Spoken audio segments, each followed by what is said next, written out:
1993 সালের পর প্রথমবারের মতো খুলে দেওয়া হয়েছে ভারতের ত্রিপুরার ডুম্বুর জলাধারের বাঁধ। গত কয়েকদিন ধরে ত্রিপুরায় ব্যাপক বৃষ্টিপাতে জলাধারের পানি বৃদ্ধি পায়। এরপরই বাঁধের স্লুইস গেট খুলে দেওয়া। আমরা বলছি আপনারা সতর্ক হন। আপনারা যদি মনে করে থাকেন যে বাংলাদেশের এই যে রাষ্ট্র সংস্কারের কাজ। আসসালামু আলাইকুম সুপ্রিয় দর্শক বন্ধুরা, তবে কি এবার শেখ হাসিনার সাথে বন্ধুত্বের পরিচয় দিতে গিয়ে বাংলাদেশের মানুষকে পানিতে ডুবিয়ে মারার যুদ্ধে নেমে পড়ল ভারত। গত 2 দিন থেকে বাংলাদেশে যেভাবে ভয়াবহ বন্যার পরিস্থিতির শিকার হয়েছে তা একমাত্র ভারতের কারণে এমন ভয়াবহ পরিস্থিতি দাঁড়িয়েছে। দর্শক বন্ধুরা, তবে ভারত যেন সেই সকল বিষয়গুলো অস্বীকার করতে শুরু করেছে। দর্শক বন্ধুরা, তবে অন্যদিকে এবার বাংলাদেশের বৈষম্য বিরোধী ছাত্র আন্দোলনের সমন্বয়ক হাসনাত আবদুল্লাহ এবার ভারতকে কঠিন হুঁশিয়ারি দিয়েছেন এবং সেই সাথে ভারত থেকে সেই পানি আসার বেশ কিছু গুরুত্বপূর্ণ নিউজ আপনাদের মাঝে তুলে ধরেছি।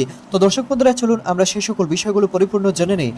আমরা ভারতকে আমরা বলছি আপনারা সতর্ক হন। আপনারা যদি মনে করে থাকেন যে বাংলাদেশের এই যে রাষ্ট্র সংস্কারের কাজ সেটিকে ব্যাহত করার জন্য আপনারা আমাদেরকে এভাবে মানুষকে সংকটকালীন সময়ের মধ্যে পড়বেন, আপনারা চিকেন নেকের কথা ভুলে যাবেন না। আপনারা চিকেন নেকের কথা ভুলে যাবেন না। আমরা বিশ্বাস করি পারস্পরিক সম্পর্কের মধ্য দিয়ে, সহযোগিতামূলক সম্পর্কের মধ্য দিয়েই হচ্ছে উন্নয়ন সম্ভব, অগ্রগতি সম্ভব। কিন্তু আপনারা আমাদেরকে যেভাবে ট্রিটমেন্ট দিবেন ঠিক একইভাবে আপনারাও ট্রিটমেন্টের পাওয়ার জন্য প্রস্তুত হন। আমাদের সাবেক স্বরাষ্ট্রমন্ত্রী বলেছিলেন যে পিঠ দেখানোর সময় শেষ হয়ে গিয়েছে, এখন আমাদের বুক দেখানোর সময় এসছে। সুতরাং আমাদের এই অসম যে সম্পর্কটি ছিল সে অসম সম্পর্ক বিগত সরকার শুধুমাত্র ক্ষমতায় টিকে থাকার জন্য করেছে। আমরা সমতার যে সম্পর্কটি, এই সমতার সম্পর্কটি আমরা প্রতিষ্ঠা করতে চাই।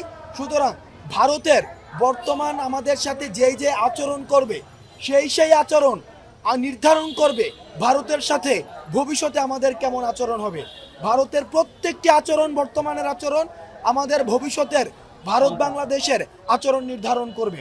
সেই জায়গা থেকে আমরা ভারতকে বলতে চাই আপনারা সহযোগিতামূলক সম্পর্ক রাখুন, প্রতিবেশী সুলভ সম্পর্ক রাখুন এবং আপনারা যদি আমাদেরকে এভাবে সংকটকালীন সময়ের মধ্যে আপনারা ইচ্ছাকৃতভাবে ঠেলে ফেলে দেন, সেটির প্রতি উত্তর বা সেটির যে পাল্টা ব্যবস্থা সেটিও কিন্তু বাংলাদেশ গ্রহণ করবে। এবং আমি সর্বশেষ আহ্বান জানাবো আমাদের জয়েন্ট কোলাবোরেটিভ ভেঞ্চারের সর্বাধিক যে গুরুত্বপূর্ণ জায়গাটি সেটি হচ্ছে রেস্কিউ কার্যক্রমটি করা। কারণ ফেনীতে যে বন্যা পরিস্থিতি সৃষ্টি হয়েছে সেটি আমাদের পূর্ব অভিজ্ঞতা নেই, আমাদের যারা 3 বাহিনীরও রয়েছে যারা তাদেরও পূর্ব অভিজ্ঞতা নেই। সেই জায়গা থেকে আমাদের সবারই প্রয়োজন বর্তমানে রেস্কিউ কার্যক্রম করা। ফেনী জেলা প্রশাসক, নোয়াখালী জেলা প্রশাসক কাছে আমাদের আহ্বান থাকবে আপনারা যেই জায়গাগুলোকে আপনারা আশ্রয়স্থল হিসেবে ঘোষণা করেছেন সেটিকে আপনারা মাইকে ঘোষণা করে দিন, যাতে করে যারা শহরমুখী হয়েছে শহরমুখী হয়ে গিয়েই যেন তারা হচ্ছে আশ্রয়স্থলগুলোতে উঠতে পারে।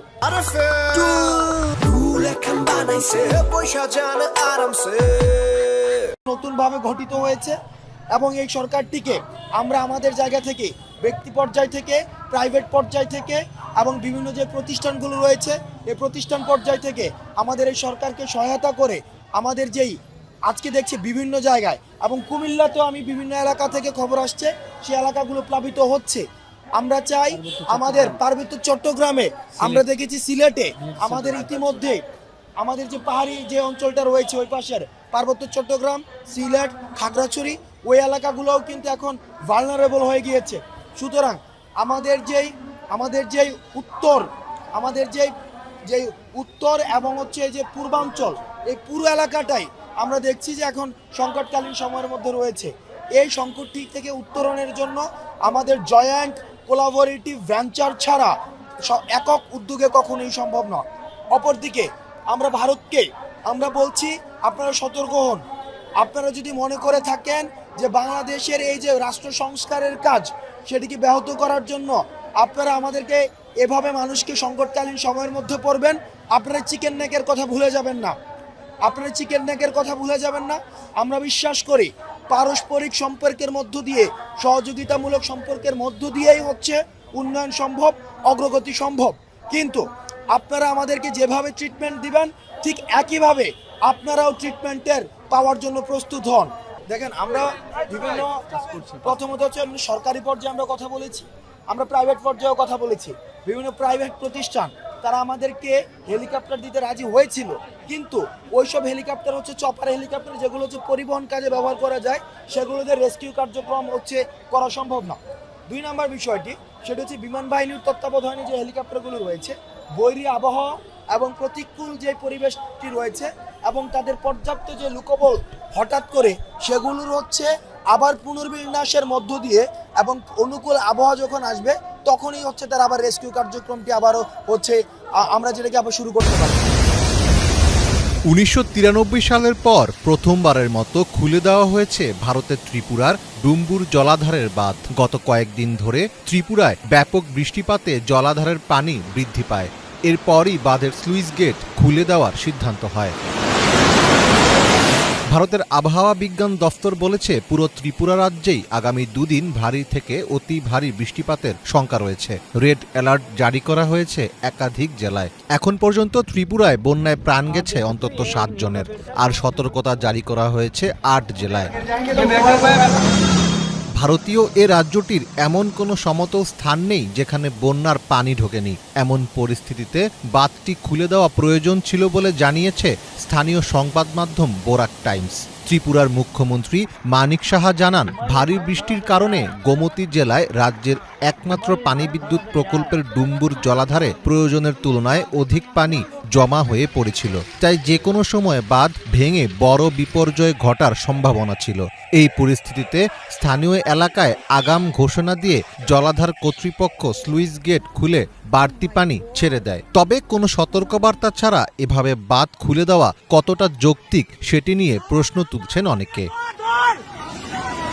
31 বছর পর ত্রিপুরা কর্তৃপক্ষ ডুম্বুর জলাধারের বাঁধের এই স্লুইস গেট খুলেছে। এর আগে ভারী বৃষ্টিপাতের কারণে 1993 সালে বাঁধের স্লুইস গেট খোলা হয়েছিল। তবে সে সময়ের তুলনায় এবার বন্যা পরিস্থিতি অনেক বিস্তৃত।